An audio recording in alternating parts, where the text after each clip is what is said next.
So in this video, we're going to talk about range, variance, and standard deviation of a group data in Bisaya. So una is, pakita na ko ang data nga ito i-solve.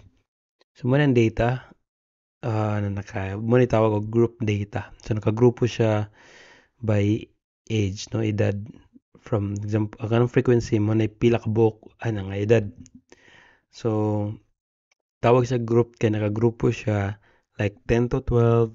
So pila ang edad daw gikan sa 10 to 12 sa data. So na 5 ka buok. Gikan sa 13 to 15 na 8 ka buok. So wa ka kabalo pila ka buok. 15 or pila ka buok, 13 or 14 ana. Basta kay 8 siya ka buok. Nag-range from 13 to 15 nga edad sa tanan participants. No, 16 to 18 is 5, 19 to 21 na pulo. So nakagrupo-grupo siya by age. Unlike sa ungroup nga naka-list lang. So ang atong task is to find the range, no. Ang range is mo na ang pinaka rough lang estimation. No, pinaka less nga estimation sa dispersion niya. Unsa siya ka lagyo to each other ang mga data. So ang pag-solve ani.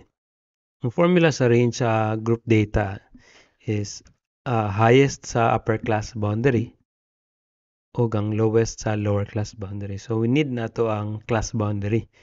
Then kuha na to ang highest nga upper o lowest nga lower class boundary. So medyo confusing siya pero daghan magud upper class boundary o daghan lower class boundary. Ang gamiton nimo sa upper class boundary iyang highest o ang sa lower class boundary iyang lowest.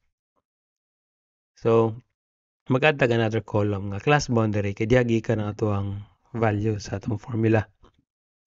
So pagbuhat sa class boundary unsa ibutang sa class boundary.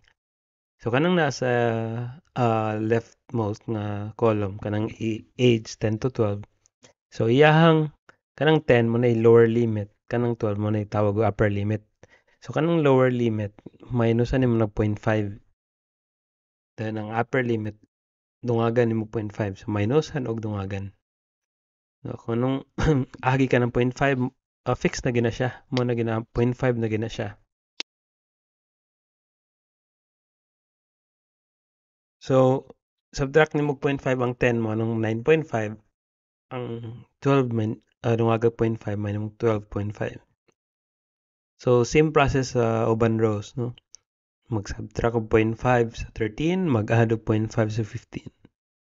So same procedure sa uban rows. So after aning column, then imo na dayong i-substitute sa formula. So ang primero is UCB or upper class boundary. Hindi yung subscript ng H, so highest ng upper class boundary. So ang upper class boundary mo na nasa right side kanang mga magdugang ka og 0.5. Ang lower class boundary mo na mag-subtract og 0.5 sa lower limit. So kung nasa left. So highest nga upper class boundary is 24.5. Ug ang least nga lower class boundary sa left is 9.5. So pinakataas ug pinaka ubos sa class boundary mo i-subtract. So muna na ang range ang answer na. 24.5 minus 9.5 is 15. So karon the same nga nga data atong gamiton, group data, age o naa siya frequency, no, F lang atong gamiton for frequency pero gamay na lang siya or mubo na lang. So pangitaw na to ang variance o standard deviation. So uban gina sila perming duha kay ang answer sa variance kuhaon ra man ang square root para makuha ang standard deviation. So kaning variance ug standard deviation mo gyapon ning pareha ra gyapon sa range pero mas accurate lang sila, no. Mas nag-describe sila kung unsa ka lagyo to each other ang mga data. Muna ang variance ug standard deviation. Usually sa research ang standard deviation ang gagamitan para pag-describe sa data unsa sila kalagyo to each other. So, ang computer ni actually ang variance. Then, ang answer niya is square root lang para makuha ang standard deviation. So, ang formula sa variance, which is S squared, is sum of f times square of x minus mean. No, kanang letter E mo na tawag sum or total over n minus 1. So, ang n is total sa frequency. So, ang unang buhaton is pangitaon ng mean. And naman siya sa formula sa variance. So, ang mean is total sa fx divided by total sa frequency kanang n. Muna total sa frequency. Ang EFX kanang sigma symbol mo na total tawag total. So, total sa fx. So, ang fx meaning f times x or frequency times class mark. So, magbutang ta class mark na table. Pagkuha sa class mark, kuha lang ang tunga sa interval. No, example 10 to 12, ang tunga-tungaan na 11. Pwede po i-add nimo ang lower ug upper limit. 10 plus 12, 22. Divided by 2, 11. So, maupod sa sunod nga row, pangitaon nimong middle. Pangitaon nimong middle sa interval, mo na siya ang tawag og x or sa tawag og class mark. So, paguman, kuha na nimo ang column nga fx. So, ang fx is f times x. So, i-multiply nimo ang frequency ug ang class mark. So, 5 times 11 is 55. 8 times 14 is 112. 5 times 17 is 85. 10 times 20 is 200. Ug 2 times 23 is 46. So, i-write times ang f og x.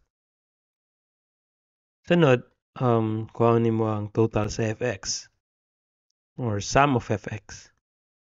So, i-add mo na tanan nga column, kanang last nga column, you will get 498. So, mo na ning kuhaan sa nimong total sa frequency, mo na n. I-add mo na nga column. Ang total niya is 30. So, pag imong i-substitute no, sa mean. Kanang mean mo ng x bar mo na average sa data. Need na siya sa pagkuha sa variance. So, ang sum of fx is 498. Ang n sa ubos is 30. So, i-divide mo na 498 divided by 30. So, ang quotient is 16.60. Mo na siya ang mean. So, need mo na para makuha ang variance. So, kailangan correct na siya. I-reviewon ginani mo kung mamali ka diha. Mo sumpay na ang mali. Kaya needed mo siya sa variance. So, after makuha ang mean, mag-add ka another column called x minus mean. So, ang pag-compute na, i-subtract nimo ang value sa x or class mark o ang mean. No? Like, for example, 11 and then minus ang mean nga 16.60. So, that is negative 5.6. So, pwede negative ang answer dari. So, next one is 14, then minus 16.6, which is negative 2.6. So, 17 minus 16.6 or 16.60, the same rana. So, follow ka the same procedure sa the remaining rows. Paguman, add po ka another column. Gitawag square of x minus mean. So, i-square ni mo kada value anang kanang previous nga column nga x minus mean. I-square ni mo. Pasabot sa square, i-multiply ni mo sa self. No? So, example lugar ang first row, negative 5.6 mo na siya. Yung x minus mean, i-square ni mo. Meaning, i-multiply ni mo sa iyang self. So, negative 5.6 times negative 5.6. So, positive 31.36. So, maugyapon sa sunod, no? Square of negative 2.6, 6.76. Square of 0.4, 0.16, and so on. No? Square lang nimo ang previous nga column nga value. And then, another column nga i-add, which is last column na ni. ang frequency times square of x minus mean. So, frequency, sa first row lugar kay 5, muna mo i-multiply sa square of x minus mean, which is 31.36. Muna frequency times x square of x minus mean. So 5 times 31.36, 156.8, and then 8 times 6.76, so 54.08. So follow lang gyapon the same procedure. 5 times 0.16, 0.80, 10 times 11.56, 115.6, and then last row. So same procedure, frequency times square of x minus mean. So after makreate na nga last nga column, i-add nimo na ang last column. So i-add nimo, so mo lang na sigma symbol na siya kay sum naman or total. Sum of f times square of x minus mean. So i-add mo na last na column, ang total is 409.2. So kung ang taas ang answer, every time taas ang answer, i-round off mo into 2 decimal places. So after that, imo nang balik na ka sa formula, no, na naman kana ang mga values. So ang sa taas na nang 409.2, that is the sum of f times square of x minus mean. Ang sa ubos, ang n minus 1 mo na yung total frequency, no, 30 minus 1. So ang ubos mo i-compute una, 30 minus 1 is 29. And then i-divide, no, 409.2 divided by 29, that's 14.11.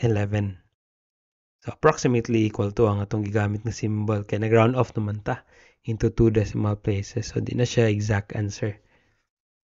And then kung muna na siya ang variance, ang standard deviation, kung ano mo square root sa variance, ang answer is approximately 3.76. So mas masabtan og dali ang standard deviation kay yang scatteredness lugar, ang pagkalagyo sa data gikan sa mean is ilang distance is 3.76. So ang variance usually gagamiton niya pa na siya sa higher nga mga statistics. But mag-describe gyapon siya unsa ka lagyo to each other ang data. Pero mas accurate si standard deviation. Mo nang mas computon, mas gamiton si standard deviation sa among the three. Thanks for watching, and I hope na may na-learn sa ako ang discussion ani nga video. So I hope you subscribe ani nga simple nga channel.